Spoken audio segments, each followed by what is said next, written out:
Okay, Right. I'm going to give you permission to share your screen.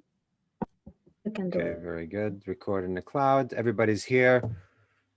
More are joining us. Thank you, everyone, for coming in to today's meetup. We have a very exciting topic I'm really excited about.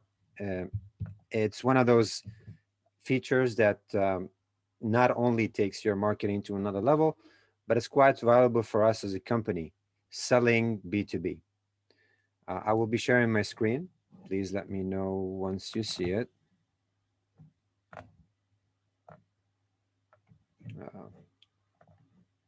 Sorry, guys, just working my way through some screen sharing here.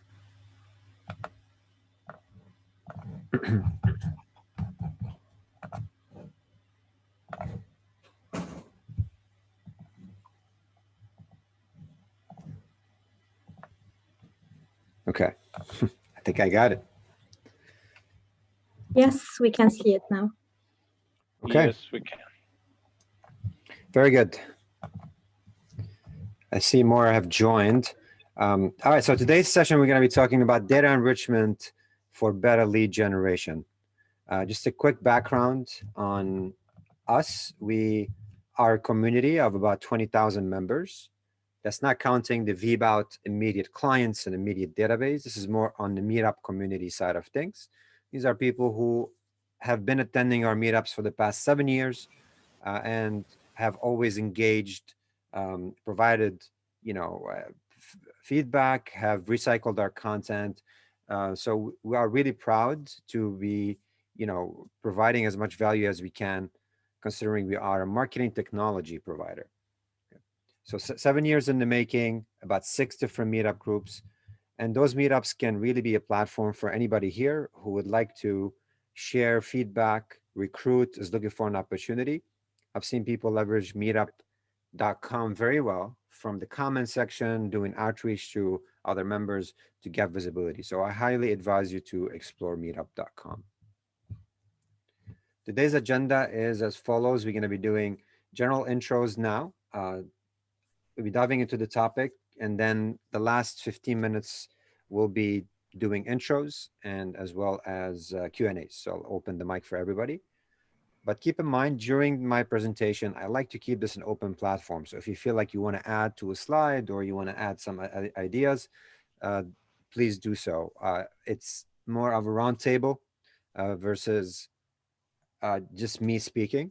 Because what I do is I compile the content, I put it in a framework, but many of you attending today will probably provide a lot more value than I could. So please keep that in mind. Briefly about VBot. VBot is my company. We've been in business for 7 years. If you don't know what VBot is, we are actually a marketing automation stack. That means we do the whole thing from lead gen to nurture to post-acquisition retention. We have a very simple interface, we have great price, and we have amazing support. This is what makes us stand out on the market. And we've been on G2 repeatedly, one of the top 10 platforms amongst 250 platforms out there.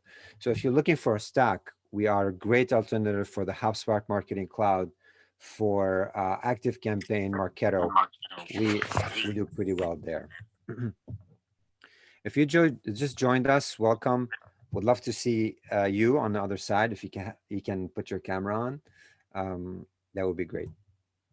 These are some of the core tools we provide. We have a landing page builder. We have a form, pop-up, and site message builder. We can do lead tracking in details. We can do automation sequences, email campaigns, social media listening and publishing. We can do retargeting. We have a pipeline management, analytics, and a calendar booking. So we have all these tools in one stack that was built as simple as it possibly can be for you to use it. This is a little snapshot of our interface. We made it very visual. I'm not going to go through the whole platform. This is one of our flagship products, which is the automation builder. It goes multi-channel, and we can send emails, we can do web push, we can do SMS, we can do retargeting, and we can also do voice messages in the near future. So if you want to go omni-channel, you want to craft those logics of what happens when person takes this action or they engage with this particular content. You can build this whole sequence as you can see. So it's very visual, very simple to use.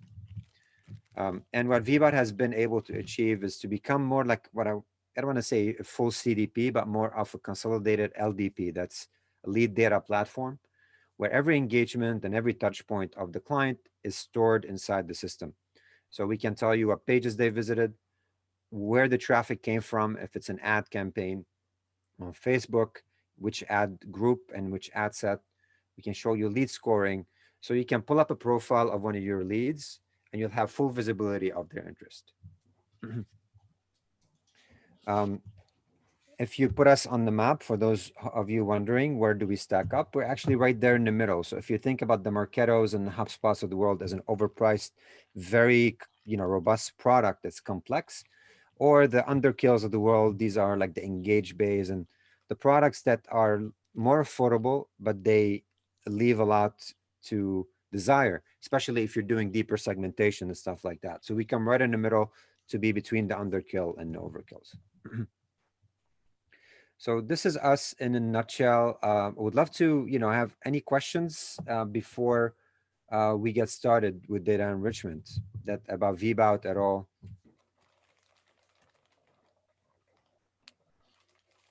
Okay.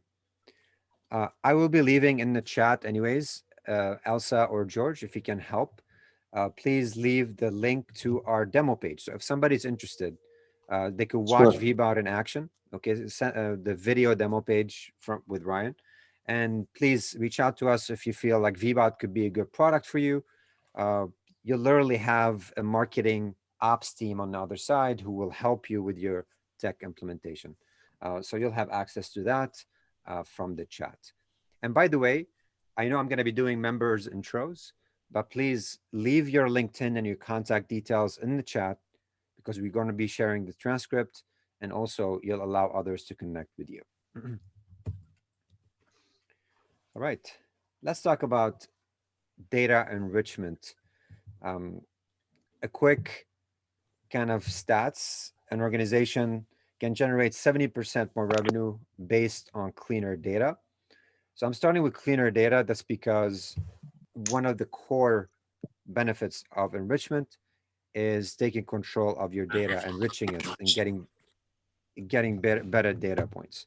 And I really apologize. I'm getting a little static. If you don't mind muting your mic, that would be great. How do I do that? Thank you so much. I think Elsa, you can assist if someone is unsure how to mute. Yeah, I am. Thank you. And if you want to just unmute yourself and ask a question, please feel free to do so, just to leave that background noise in the meantime. I appreciate it. Thank you, Richard. Sure thing. So having cleaner data can lead to better revenue, increased revenue, increased efficiency. And I'm going to dive more in depth into this, but I want to cover a couple of things. One of them is the rise of the CDP. This is the trend for this year. If you look up anybody from Marketo's white papers to conferences, everybody's talking about the CDP. That's the customer data platform. This is where things are stored on your clients from all the different interactions, whether they open a ticket on support, whether they engage with one of your white papers, they went to your social media. So the rise of the CDP is where things are headed. Most clients are trying to build their own CDP or adopt one. And if you think about enrichment, which I'll cover, by the way, it's really a core offering of what or marketing automation is and a CDP is. So you can think of it as a very valuable asset between these two parts right here. Now others use it in the CRM world, so you can capture a new lead and the CRM will enrich that data. Others will use it in DMPs. If you don't know what DMP is, you can look it up, but it's more of a data management platform that's plugged into the media ecosystem. So ads can be served properly to people with proper retargeting, primarily. So this is kind of how data has evolved over time from the 90s all the way to nowadays. Before they used to talk about data lakes, and now they're talking more about CDPs. Okay, and enrichment is really one of the core features of a CDP. If I look at the cycle of how data is cleansed and managed, usually you capture data, you match data in the background to a record you have, or if you don't have it, you add it to the system. If you already have it, maybe you're going to clean that data a little bit and merge it together. And then enrichment comes in. This is where you're going to take the data, you're going to amplify it with more endpoints. You can create reports on that data, and then you complete the cycle within your database. This is really important to understand how data cleansing and data architecture works, because enrichment is becoming one of those core parts of the chain. Okay. Now that I talked about high level what data enrichment is, I want to talk about the different types of enrichment. Okay. And enrichment is literally taking one or two pieces of information and using third party to amplify it by providing more information. So for example, I can take Richard's, Beanie, or Cassandra's email, and I can use a third party system to tell me where Cassandra works, what does she do, what are her interests, or it can tell me about Richard's company and where does he work and what kind of interests he has as well.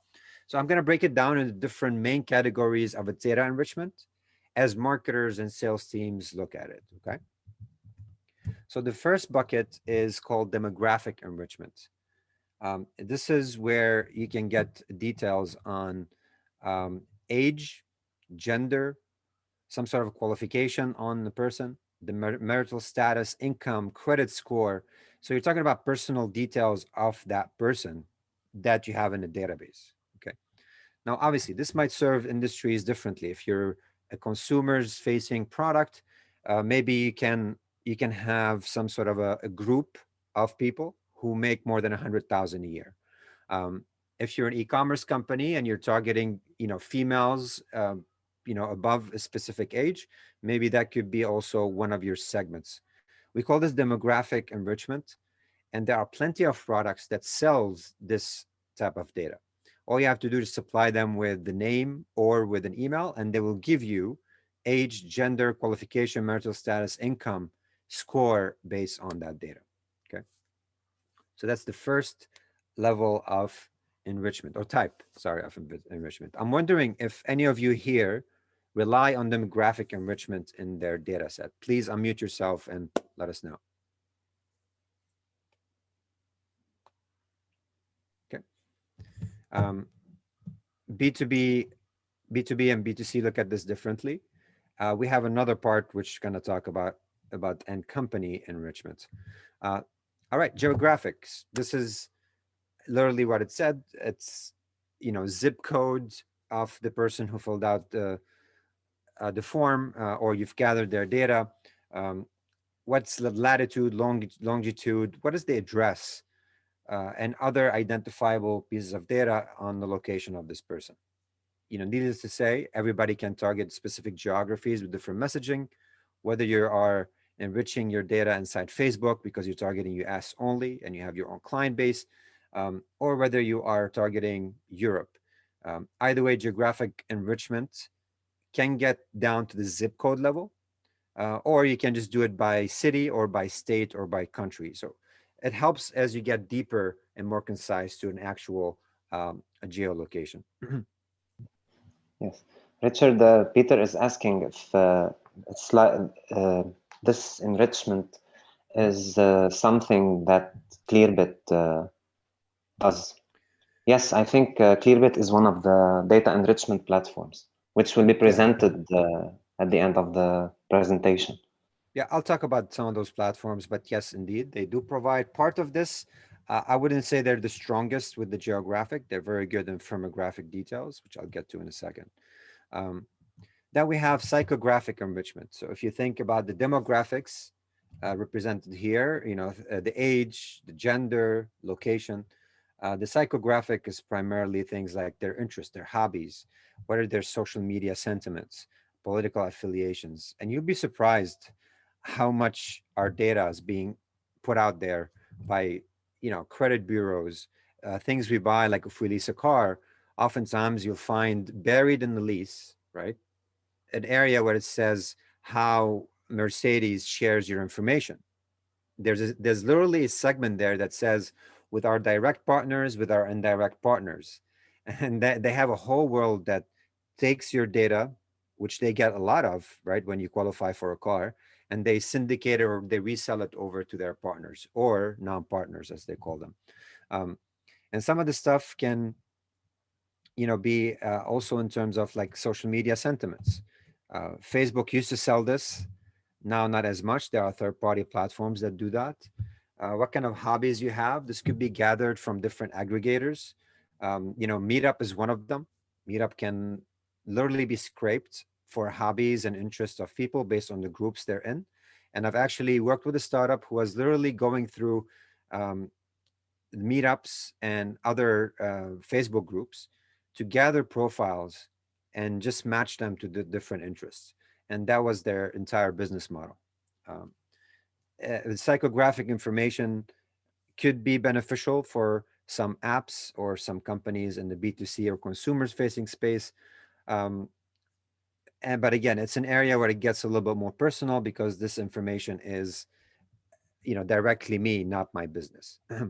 Wondering if here anyone have used psychographic information enrichment, or have been targeted by companies that they've never heard of just because they're interested in, let's say, pets. Please feel free to unmute yourself and tell us your story. Or Hi, Richard. I've definitely been targeted because I live in Korea and I teach a lot of different weird things. Let's put it that way. So different Okay. topics. So I constantly get ads for the most obscure things, which I've mentioned, during which I'm researching for my lessons. So yes, I've been a target of that. Got it. Okay, great. I've gotten hit with like hot chocolate beverages from Sweden and others. I mean, that's one of my interests is hot chocolate, but not necessarily. I just never understood where this was syndicated from. I mean, maybe I bought it from Amazon and Amazon sold that interest, or maybe the company who sold me that product from Amazon resold my information. Like you'd never know how somebody would actually get that information. It's crazy. We use it too, Richard. You use it, okay. How do you use it? If you don't mind, maybe just high level. That's Yes, Gavin, right? we have a proprietary piece of software that we acquired from a university, and we use it to analyze character archetypes within our clients. Interesting. Okay, that's very good. And that company, that data is accurate, would you say, Gavin? What's the accuracy like? It's developed by the top universities in this country. It's quite good. Okay. And Can I ask a question? Can I ask a question about the use of that?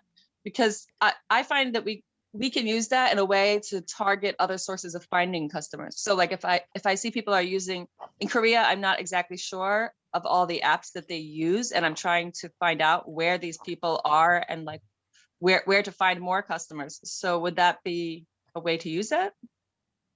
like lookalike audiences for those who have, a hobby of, I don't know, soccer, let's say. Yeah, you can create lookalike audiences. Maybe the data enrichment platform are provided, maybe not, but you can then maybe upload that so you create an audience in your database based on those who are interested in, let's say, teaching. Then you're pass that to Facebook and you'll tell Facebook, find me a lookalike audience. That's possible, Nicole. Okay, thank you. Sure. And if anybody wants to add, please feel free. Thank you, Richard. Very cool. All right. Then we have firmographic enrichment. This is where Clearbit shines, and this is actually a Clearbit snapshot, so credits to them. You pass over an email or a company name, and they will tell you a whole wealth of information on that company. One being, company location, company size, company revenue, what is the legal structure? Is it an Inc. or an LLC? How many branches do they have? Funding they've gotten? What kind of industries they're in? So there's quite a lot that you can get from firmographic enrichment on companies. And you can imagine in the B2B space, how you can take that data and use it in your account-based marketing. So I can literally, have a segment in my database once it gets enriched of those who raise more than 10 million in funding, and I can target those companies.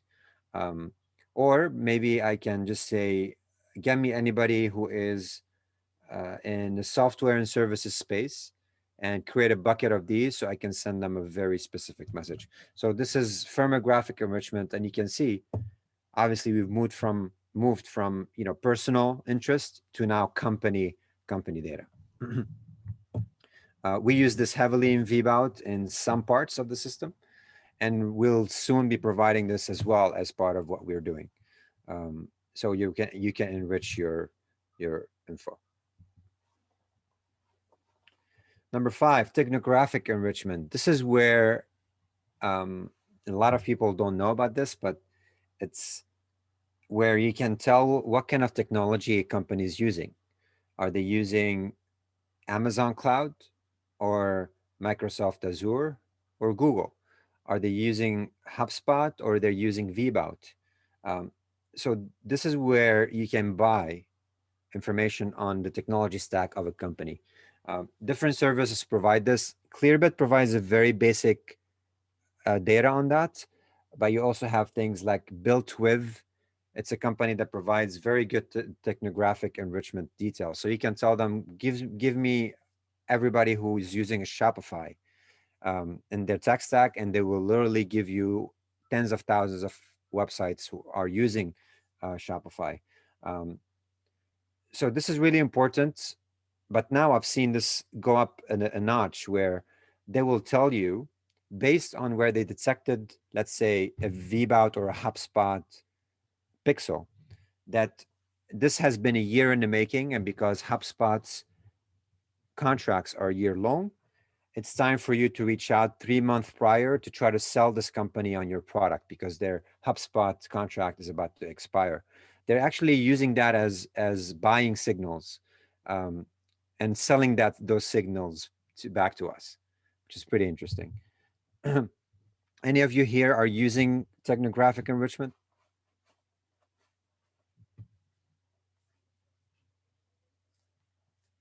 No one? That's totally understandable. But if you're selling technology, I think this could be very helpful. And then we have behavioral enrichment. This is based on, your buying habits, how much you spend a year on online purchases, even if it's an approximate range. What is your spending power? What kind of products you're interested in?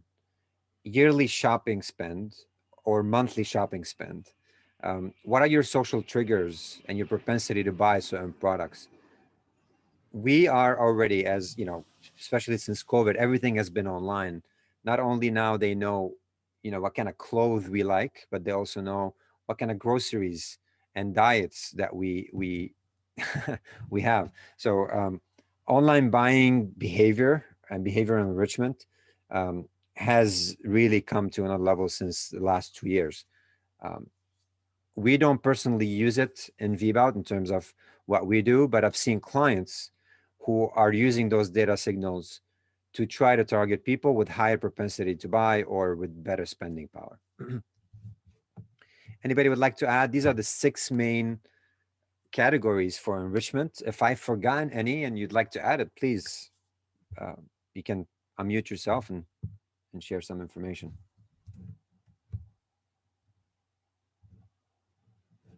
We have a shy bunch today. All right, everybody's good? I'm not so shy. It's just from a consumer perspective, I don't really have a problem with privacy issues and all that, Mhm. But I guess my concern would be, I'm finding that I don't think the algorithms or whatever they are all that accurate. I think they're based on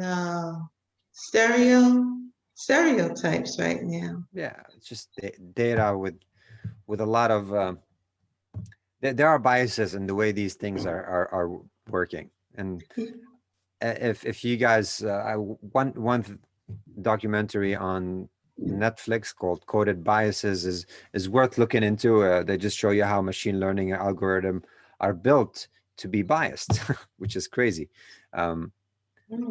But it does have a degree of accuracy at scale that will allow companies who are targeting, tens of millions of people to get better value out of their data set.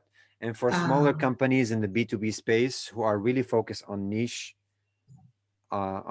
smaller kind of lists and customer data, to sell better and optimize their outreach, because B2B selling is very expensive.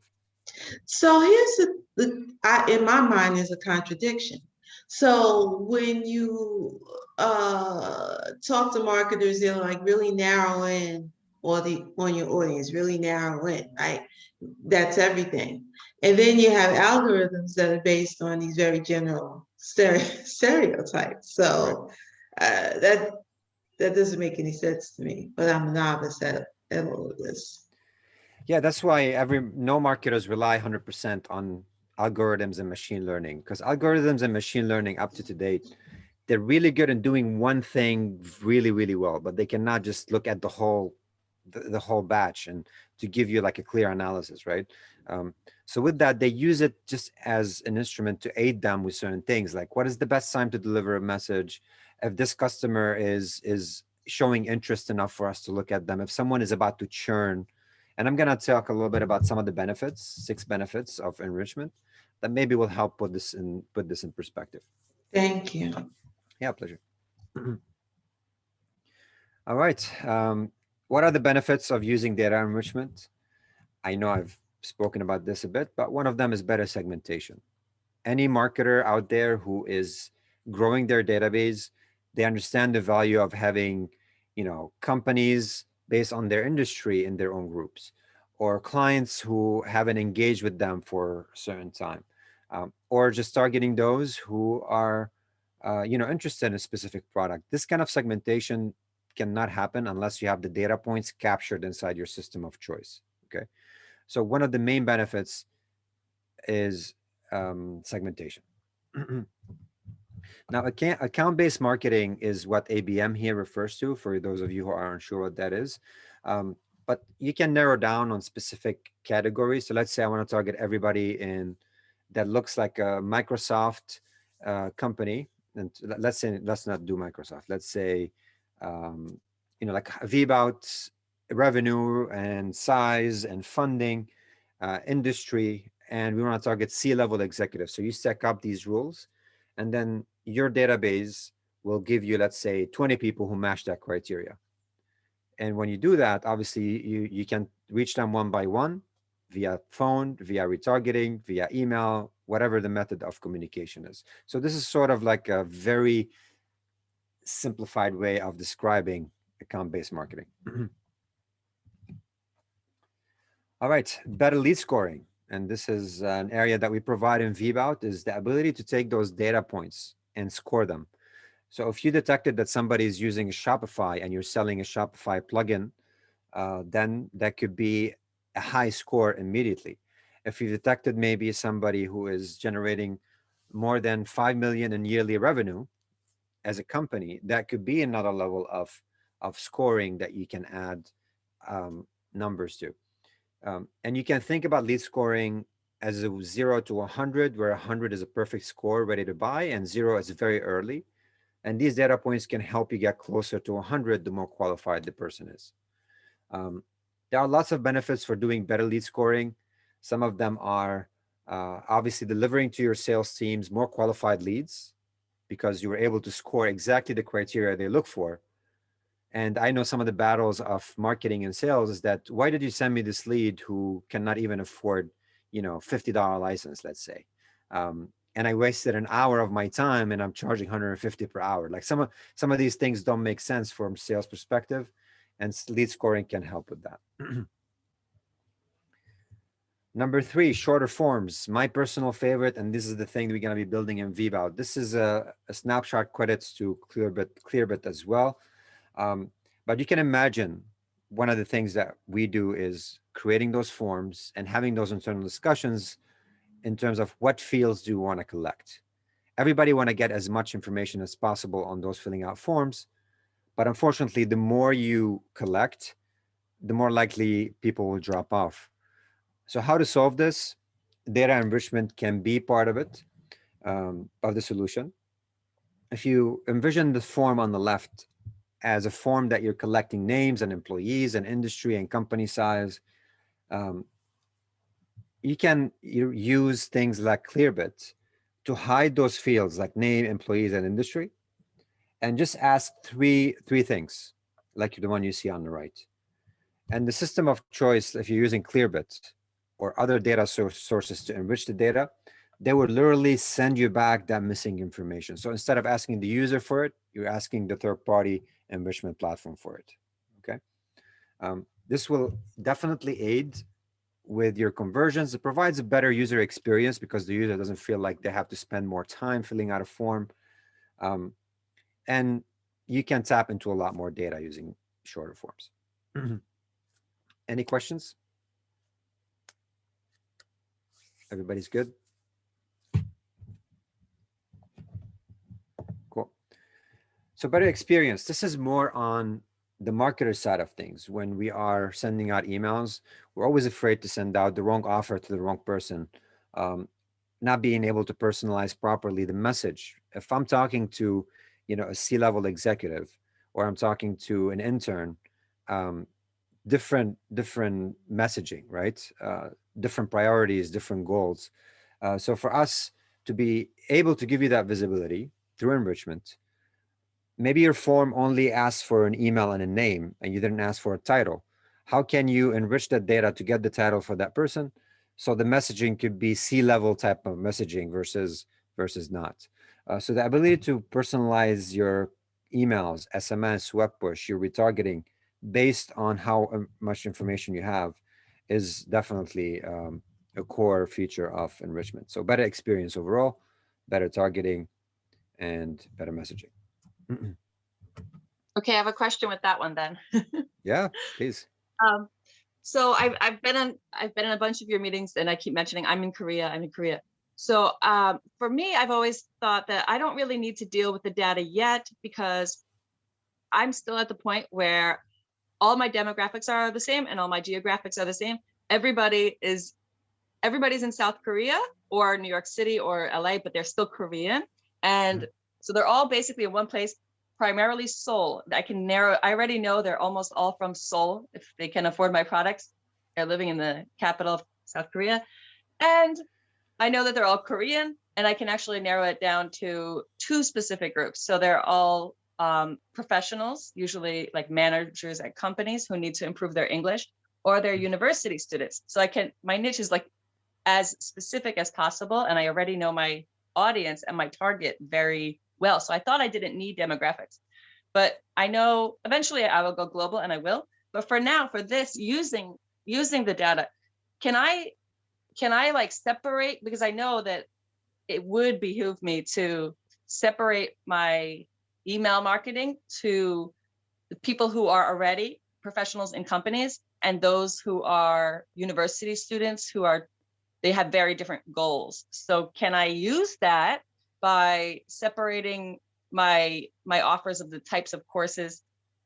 Can I find out like so specifically which people are in either group, or is that too specific to find out? No, this is actually a great case where it seems like you already have that information though, right? In your database?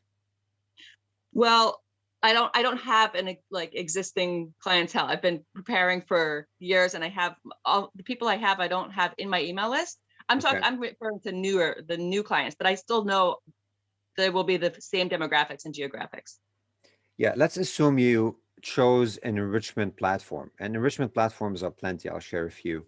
And you have a list of, let's say, 5,000 people in Korea that you're targeting. You haven't sold to, you don't have them as client yet. and you don't know who's what. That's kind of what you're describing here, Nicole, correct? Yes. Okay.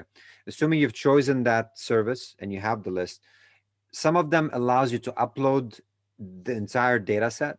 They will enrich it and then send it back to you. And if they provide that endpoint of are they a student or a professional, then you'll be able now to create better segments from that one list that houses 5,000 contacts.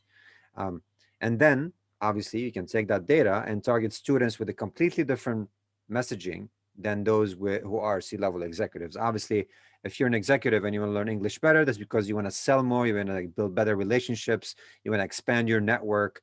You want to also leave a good impression if you're doing business with somebody, let's say in the UK or in the US. Whereas a student, they want to learn it because they want to, get hired by another company. And now one of the qualifications needs to be English. So you see the copy can be slightly tailored towards these priorities. Okay, thank you so much. Sure. Any other questions on that? Thank you, Nicole, for giving that case. It's pretty good. All right, machine learning. And that's where you can feed that beast that we call machine learning. I just want to clarify what machine learning is. It's just taking previous data that you already have in the system, learning from the behavior and the type of data, and then giving you some suggestions. These suggestions can be, you have to send a message at 3 p.m. in the afternoon, because based on the data, most of your clients are opening at that time. Or maybe getting that email that's more of like a aggressive tone with visual of nature, and serving specific segments that will consume that content better.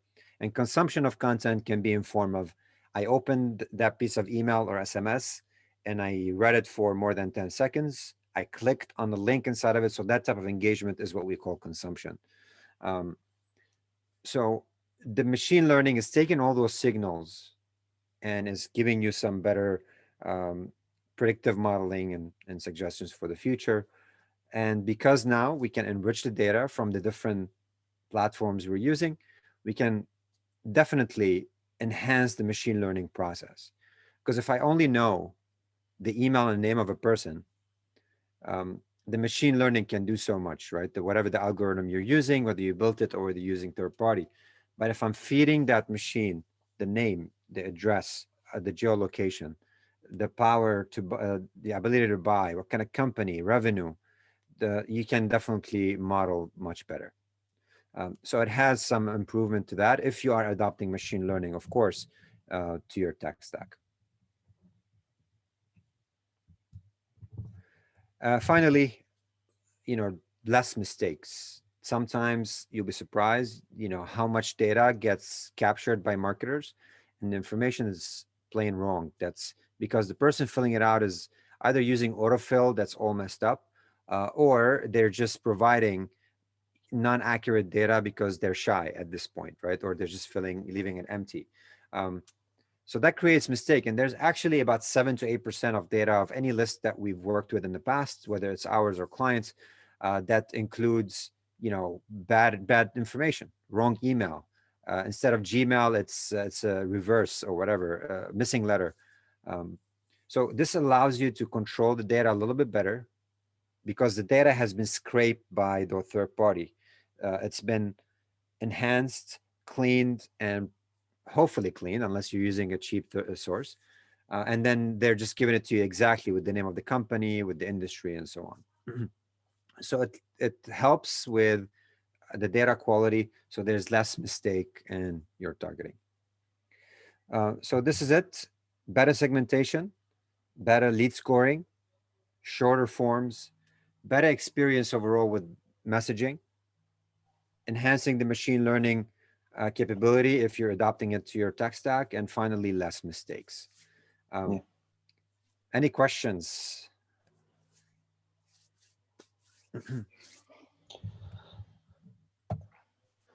I think one of the advantages of minimizing mistakes, especially for emails, is that you improve your IP reputation especially that when you might send emails to spam email addresses. So that way you protect your reputation and maximize the deliverability. Yeah, if you're, immediately kind of figuring out the email is wrong, and that might be a different service, which is simply you're looking at the email and telling you, pinging if the email is valid or not. There are a lot of services that provide this, like never bounce, zero bounce. It's never too accurate. Some of them they do just to clear, they ping the domain to make sure the domain exists, and they don't check the individual inbox. This is why those type of email validation services, you have to be careful what you choose. But that's one application for it. Yeah. Exactly. Anyone else? I have one more point to discuss is data privacy. How does enrichment work with data privacy? And this is a very kind of gray area where you can read up on it a whole week and you'll find conflicting answers. I think creating an ecosystem for privacy is what we empower companies, and we try to do ourselves, of course, at VBot. The ecosystem of privacy can be listing exactly what kind of enrichment services you're using on your terms of service and your contracts. It's really important. If somebody requests what kind of information you have on them, you have to provide it, even if it was enriched information. Also, in terms of requests for removal, you have to remove them or unsubscribe them if they request for that. So being very responsive to clients or end consumers' demand when it comes to privacy is the first step to compliance. Now, if you are a data enrichment company, you might have another layer of how you can be compliant, but I'm just referring to us as marketers using data enrichment in our forms, in our data set. How can we use it properly? So here are a couple of things here. This is just a quick graph from TYE. If you're using this data for enhancing a relationship with a party that's showing interest, or their interest align with yours, it has to be a legitimate one, right? So if I am a company that's selling marketing automation services, and all of a sudden I'm speaking to someone who has nothing to do with marketing, not interested, and I'm trying to sell them, there's a fine line there again.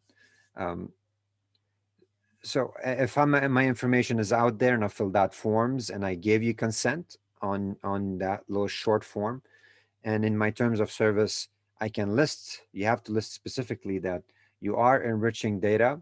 So you might have a little more information on that person. You will protect yourself as well to some capacity. A disclaimer, I'm not a legal counsel, so I recommend you check with your counsel first. But from what we gathered speaking to Clearbit and Full Contact is that enrichment is not against GDPR or any privacy laws yet.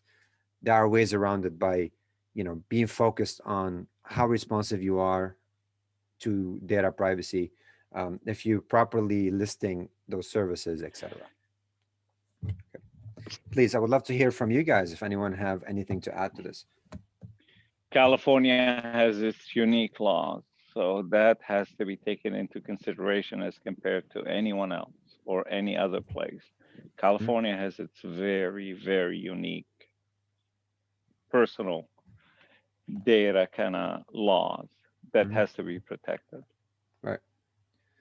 And now New York, Virginia, they're all passing the laws for that as well to follow suit, even a little stricter as well. But I think, again, they all focus about how can you use the data, not reselling it. If I don't want my data to be with you, I want it out, you have to respond. You have to be very clear on how you're storing my data and if it's secured. These are the things I care about in the core of every privacy that we've looked at, honestly. If you are really like... I totally agree. Yeah. I totally agree with you, Richard. It's all about how to use the data and how much is it, and the consent is very crucial. Exactly. And if you're working with any company like Clearbit or any of these sources which I'm about to share, these are some of the vendors. They will always have in their terms of service, or some of the questions actually before they onboard you, what are you doing with the data that we're going to give you? Are you going to resell it, or are you going to use it strictly for, you know, enriching your data and better segmentation, better user experience? And that's because they themselves have to put in that burden on you as, you know, a data controller, that you are going to do the right thing by your users.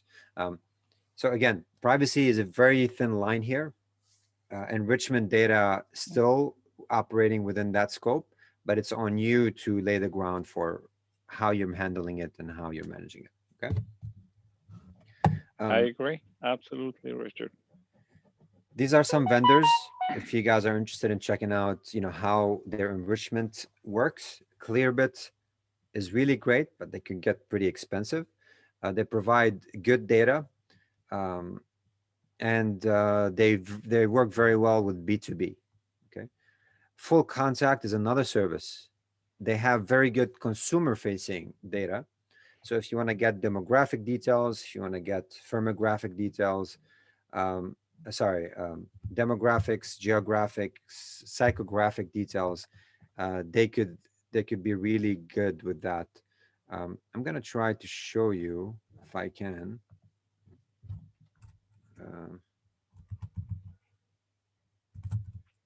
I don't have it right now, but I'm gonna try to pull up a quick example on how you can use it. But overall, I love some of those services. Full Contact and Clearbit are my two top choices. Can I ask another question? Of course. This applies to VBot too, but VBot and these services, I'm always, another hesitation I have is that I always feel like any companies in America or any other country, actually outside of Asia, would not be very familiar with Asia or not be able to find the information I need here in Asia, or specifically South Korea. How do you feel about that? Yeah, look, Clearbit said that they have very good information worldwide, except for, I forgot which geographies. So I would check with them in terms of the data and accuracy. Maybe you have something local that can work with them, because sometimes the way they do, they form data co-ops. So Clearbit can work with a company in Korea, and that company in Korea could be working with a government entity that could provide part of that information. So, you know, that's sort of like how we see some of these bigger entities operate. Definitely ask though, because that's a great question, to be able to tap into the information. Maybe any of you can give me some details here. Who want to give me an email? Let's see if we can look up some information on them. An email for somebody in Korea? Anybody here, if you want, in Korea, or we can just ask anybody attending to pass an email, and let's see what's out there. Nicole, Yeah, you want to give us yours? Who, me? My email? Yeah, what's your email? It's Zanichild. Well, my personal email, or you want my business email? That doesn't help much, I think. Yeah, pick one and put it in the chat if that's okay. Okay, sure. And I'll take one or two more if you guys want. Sometimes they don't find it. Obviously, it's just the nature. Okay. All right, here we go. Let's see. So this is Nicole's address. I'm gonna query Full Contact because we were trialing like different databases. Let's do here. Oops.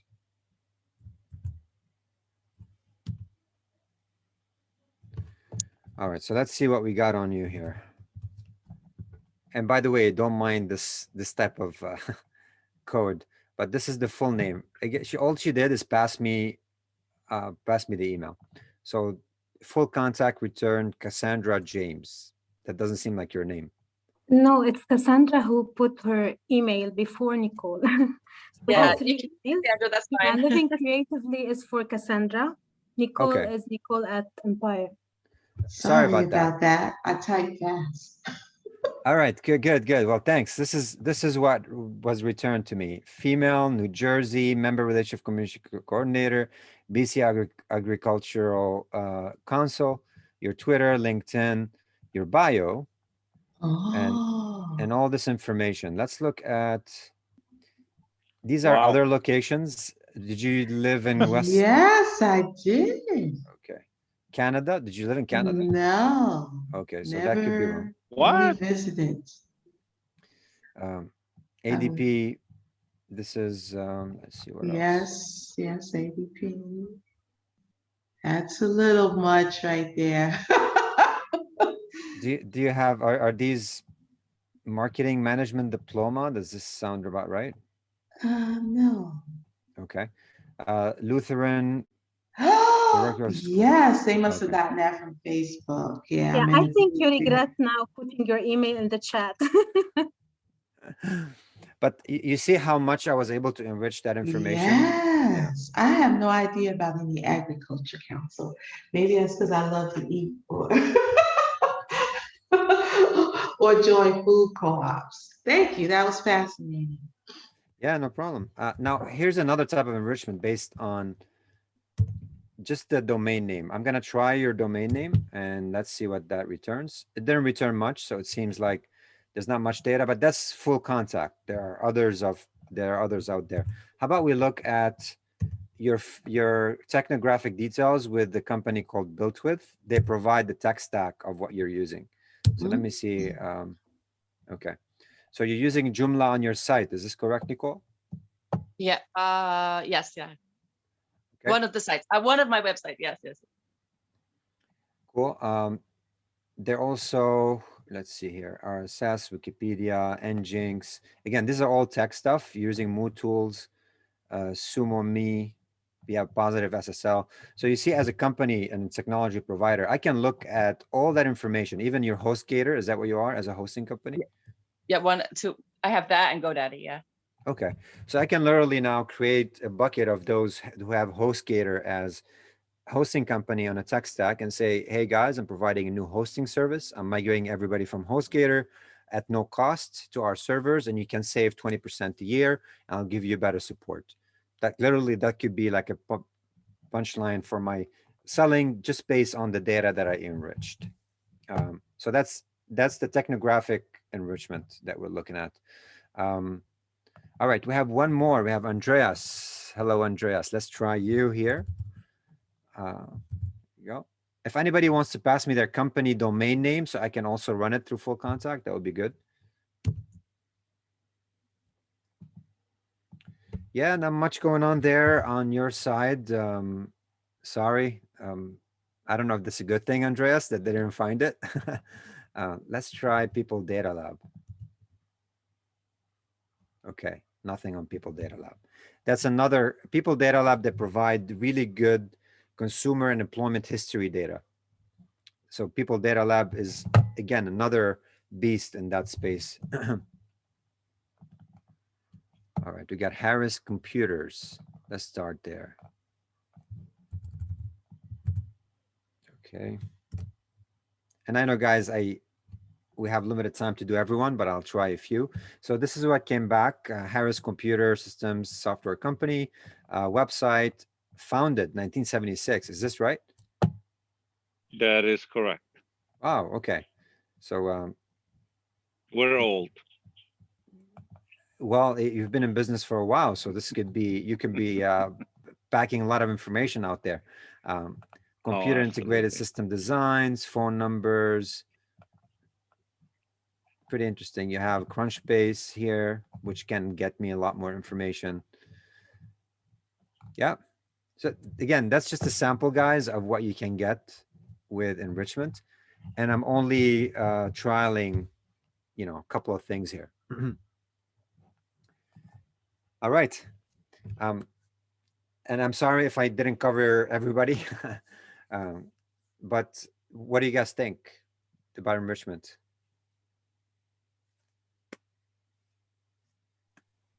I think it's a lot more useful than I had previously thought it was. Okay. I agree. It's fascinating. Thank you, Cassandra. Some of you might say, hey, what's going on with my information? You can literally go on to every single company out there and tell them, hey, wipe out my information. They will have to. So it cannot be enriched at any given time, right? But you can imagine also how much Facebook owns of that data, because Facebook probably gets access to all that data set provided by third parties, because some of these vendors I've spoken to, they actually work with Facebook as well. There's Peter and Brett asking about the pricing for these. Yeah, look, every vendor is going to charge you differently. Clearbit might ask you for, I mean,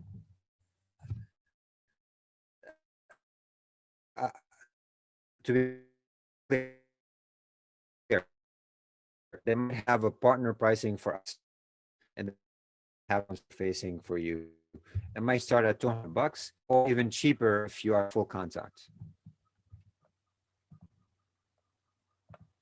I'm sorry, guys, I got disconnected for a second. Can you hear me? You're clear now. Yes, yes, now we can. Yeah, so as an individual, not a business partner, your pricing can start for $100 for, let's say, 1,000 credits or 500 credits, and it can go up by volume. And to be clear, this is not something that we're selling, but we're going to be adding it to our stack. So people on VBot who are building out forms and gathering information will be able to use enrichment in their stack. So we're going to charge some sort of a flat fee for having that feature built into our form builder. Richard, you haven't talked about, I've heard about basically buyer's intent enrichment data. Hmm? Like there are companies out there that understand I guess you touched upon it, like basically when things are expiring, right? But also collecting information on research that companies might be doing, and basically you can subscribe to that service. Mm-hmm. Yeah, there are actually there are different ways to sell intent data, purchasing intent data, right, Peter? Yeah. Because I dove into this world and I try to understand how they gather this data. They actually do it through 3 different ways. One manual way is literally somebody doing outbound calls and speaking to companies about certain signals in specific industries. Okay, some companies are doing it manually, or so they claimed when I spoke to them. The second type is survey, going out to people with questionnaires on when are you looking to replace your, let's say, marketing stack. Are you on the market for this? When are you? So literally, this is questionnaires from vendors. Sometimes it's Trust Radius or Capterra or some of these guys. They're sending out surveys and they're offering people money to fill out the surveys, and they send them to decision makers at companies. And then they take this data, they clean it up, they make it available for third-party vendors as signals. The third type is actually going from places like G2 Crowd, where you're literally a company and exist on G2, or you exist on Capterra, let's say, and you're going in and you're searching for other companies within that space. Maybe you're on the market for a conferencing tool and you went to G2 and you started looking at reviews on Zoom and reviews on GoToMeeting, and you're starting to stack these up. So what they do is they send you these signals and they tell you, hey, this company is on the market for a conferencing tool because they've been researching these directories. So as far as I can tell you, these are the 3 main ways to do it. And then they have the one that checks the pixel itself, and based on the date that they detected it and when it's going to expire, they send you that signal as well. What about our lead forensics and those type of companies selling their data? Lead forensic, more like an IP. Well, they know, yes, well, exactly. They're doing IP forensics, but I would imagine they also know company XYZ visited these sites. I think they're taking their database to another level, because, and I've spoken about this many times. how many IPv4s are there? So this is if you don't know what, who here doesn't know what's an IP?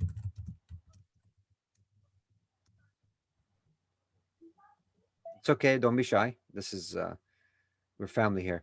So you can look, this is a very long IP that I currently have, because a lot of these Verizons of the world and AT&T, they're switching from the traditional IP of IPv4, which looks something like this, 188.154.6, whatever, .4.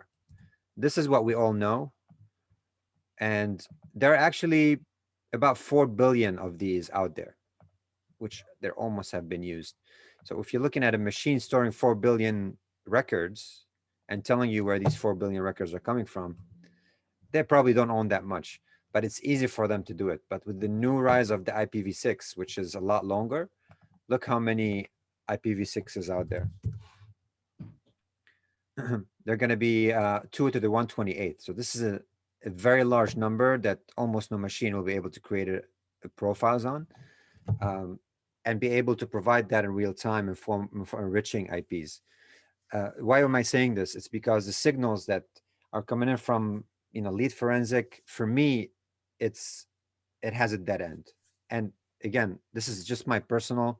Maybe they're working on some amazing things that are gonna get around it. But when they tell you, hey, this company checked out those other places, I don't know if I would use that data myself. Peter, I don't know if I answered your question here. No, it was more about selling their data, right? But they're selling their products to companies to be like, hey, company XYZ visited your website, based off of IP information. Yeah, because when you are, and by the way, Clearbit sells this, just for your information.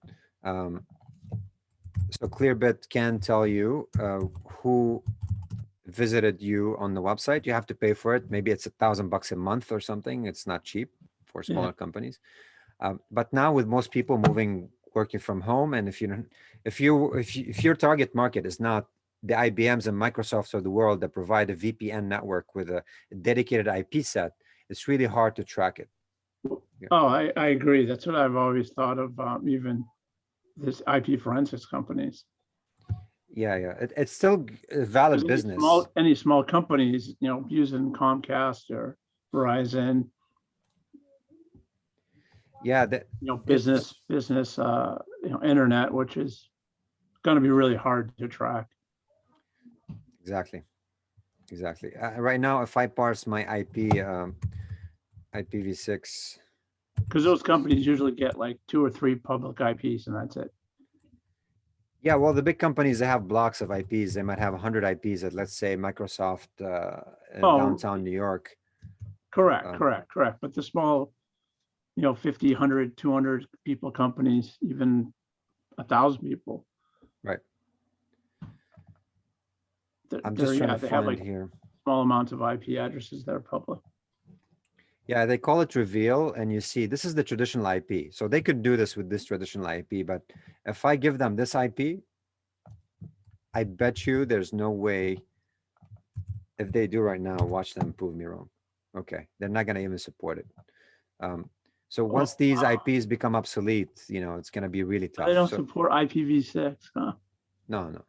It's almost impossible, man. You're going to have to have space for 2 to the 28, 128. That's. But look at this. By providing them a short IP, maybe they'll tell you this is Atlassian, when they were founded. So they will put a code on your site, and they could give you back that information, and then you can see who's visiting your site from a company's perspective. But that's a paid product by, well, Lead Forensic is one. This one is from Clearbit. Okay. All right. Let's see who else. I see some in the chat. You could create a server that only allows for connection from a specific IP address. Yeah, absolutely. I mean, you can create a block of IPs or geographies you can restrict the traffic from. Okay, sorry, I have a very long question from Eleni.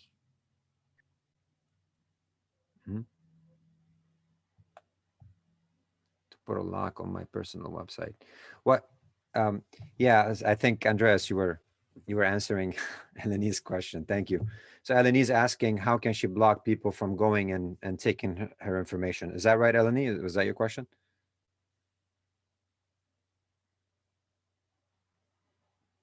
All right, so if somebody's scraping your website and scraping your information, there are a couple ways to do it. One, you can use some sort of a coding on the site that encrypts the code, but displays the data.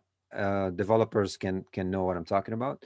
So your information from the code perspective, it would look jumbled up, okay? But when it gets displayed on the browser, it looks accurate. And you can get some, you know, like Andrea said, to block certain geographies that are doing heavy crawling. But if your information is out there, it's out there. What you can do is go to every individual one of these sites, which maybe there are about 20 or 30 of them, and ask for removal of your data. Unfortunately, that's the only way. And data scraping is when somebody creates a bot, and the bot's job is just to go to every single website and scrape the information. For example, if I go to here, I can, and I don't mean to get technical here, guys, just bear with me 1 second. The bot's job is to literally scout through this code and find specific tags like telephone or email, and then they will gather that information stored in the database and then sell it. That's what a scraper does.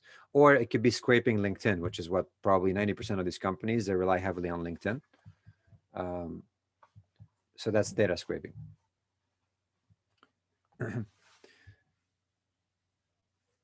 All right, so I don't know if you guys have a little bit of time. I would like to just do quick intros. I know I usually do this in the beginning, but last few sessions it spilled over. I would love to maybe just call you around, tell us who you are, your company, and leave your information and details in case someone else would like to connect. Andreas, do you mind getting started? Not at all. So yes, I'm Andreas. I work as a growth strategist for small businesses, and I primarily work with people who want to do things on social media or want to create content. And I work in a lot of different industries, but I have a lot of focus on like food, SaaS companies, and also gaming companies as well. Thanks a lot, Andreas. Please leave your information in the chat. Peter Burson.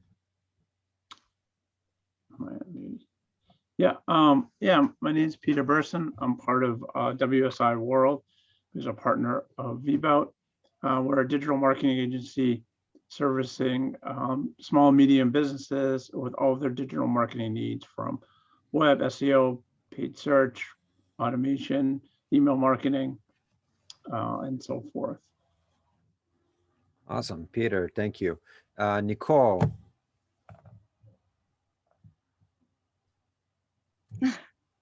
Okay, sorry. Hi, I already mentioned that I have, I'm in South Korea. My name is Nicole. I have a company called Empire English, and I've been, for the most part, I've been stuck in the planning stages for a century, but I have had various programs that I've started up and had a little success with. My plans keep changing direction because there's so much you can do with English education. I love VBot, and I have connected with Andreas on LinkedIn. I put my information in there for you all later. And it's wonderful having these opportunities. So thank you so much. Got it. Thank you, Nicole. And we can do Greg Hill. Hello, Greg.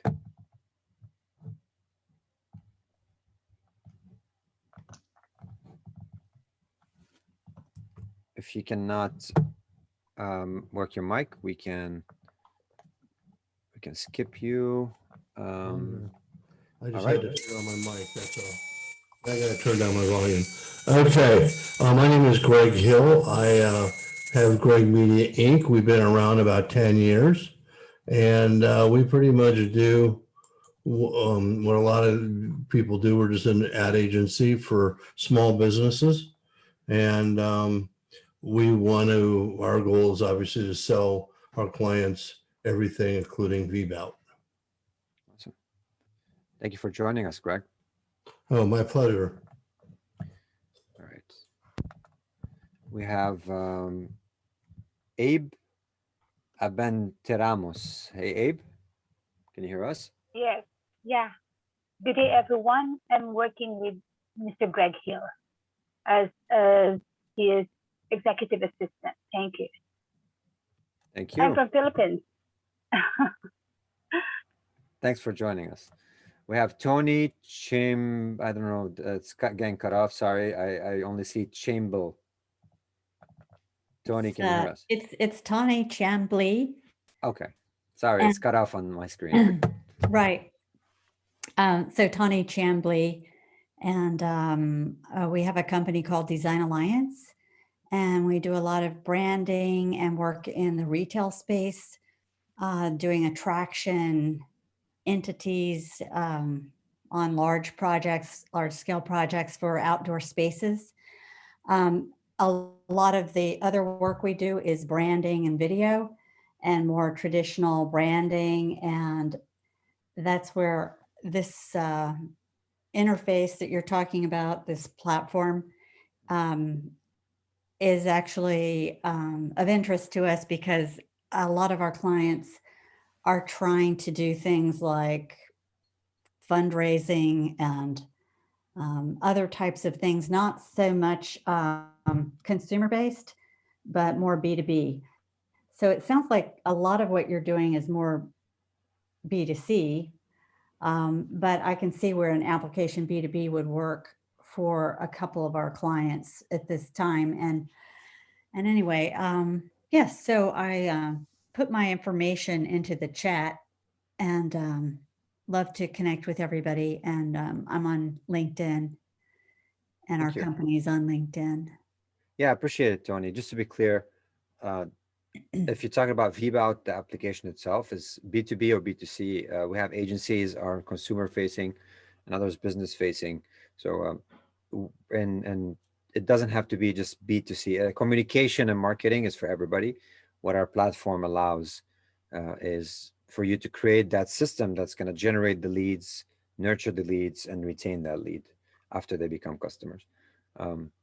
I'll include again a link to our video demo for VBot. Please feel free to watch what we can do for you. And if there's some sort of a fit, we'd love to talk to you, or you can just do a self-serve model and sign up. Mention that you came from the meetup, and we'd love to give you a complimentary session to kind of onboard you and get you properly set up on the platform. So George, do you mind putting a link in chat?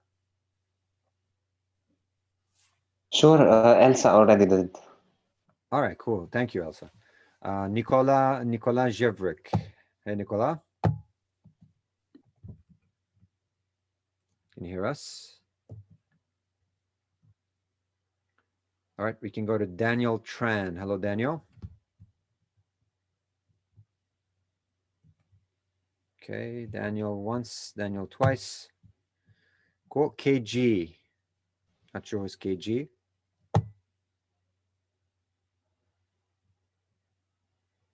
Okay. Brett P. Hey, Brett, can you hear us?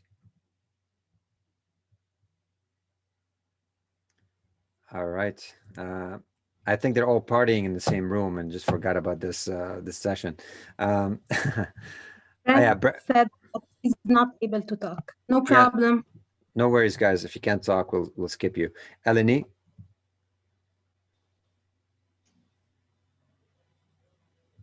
Okay. Matthew. Hello, Matt. Good to see you. Hey, Richie. Good to see you too. Just checking in on you. That's all. Yeah, well, we're doing intros. If you want to tell us, your company name, who do you serve? Maybe you can work with some of the folks on the call. Sure. Yeah. My name is Matthew Hammam. I'm the founder of ServeJobs. We are a Montreal-based public infrastructure company. Also a partner of Amazon AWS. And we work very closely with Richard and the VBot team for the infrastructure. Yeah, just to vouch to what Matt have done through the years. I mean, VBot has a very complicated infrastructure because we have different servers and redundancy and backups and deployment. And if you want that set up, Matt is the Matt and his team will do a phenomenal job. So if you're a web development company and web design and you're working with somebody who's setting up infrastructures and at scale, I can vouch for Matt. He's been working with us for the past 7-8 years. I know him personally for like over 10. So thanks for joining us, Matt. Put in your Thank you, information in the chat in case somebody wants to connect, okay? Sure. All right, I think I covered everybody except my team. I want to send a big thanks to George and Elsa, who helps me put these events together. Without them, I couldn't do it. It takes a lot to organize the content, to send out the invites, to do follow-ups, record. So big thanks to George and Elsa. If you want to go ahead and introduce yourselves. Sure, Richard. So hello, guys. This is George Fallah. I'm the marketing manager of VBot. I would like to thank you everyone for joining us. It's really a big pleasure. Your participation is really making these events successful. Of course, we hope you're finding these sessions useful. And even if you would like to suggest ideas, whether in the chat, topics for future meetups, please feel free to do it. And for those of you who attended late, no worries, we will send you the recording. Thank you, everyone. Thank you, George. Sure. Hello, everyone. This is Elsa. I think that you know me from several meetups, and I assist Richard with operations and program management. And I hope you guys are hearing me because my connection is not very good. No, it's all clear. All right. Well, if I forgot anybody, let us know. I think I covered everyone, right? Okay. Well, thank you all for joining us. This concludes the session. We'll provide the recording after. And if you're on the southeast area, go ahead and fill up your car with gas before it's too late. And if you don't have your computer secured, you better do so because the hack is coming your way. I don't know if you heard about that hack, but it's quite crazy. But thanks everyone for joining us, and I'll see you next month around the same time as the second Wednesday of the month. All right. So yes, thanks everyone. Exactly. Thank you. Thank you, guys. Bye-bye. Have a good one. Thank you. Bye. Bye. Bye everyone. Bye.